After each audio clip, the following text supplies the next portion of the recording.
ऐतिहासिक सहर तथा राजा महाराजा जयपुर सहर को सुंदर भाव में सजाई आलोकमय करने निजस्व विधायक पांठि मान्यवर जयपुर विधायक श्रीजुक्त तारा प्रसाद बाहिनीपति जयपुर सहर मुख्य दैनिक बजार एवं राजानहर छकठारे हाईमैक्स लाइट फिटिंग स्थापन करने निमंते देइथिले।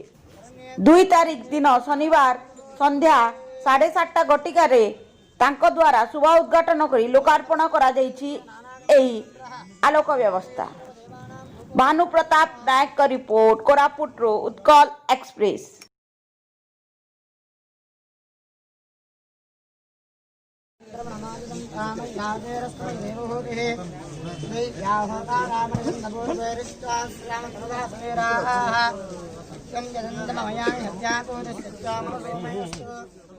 राम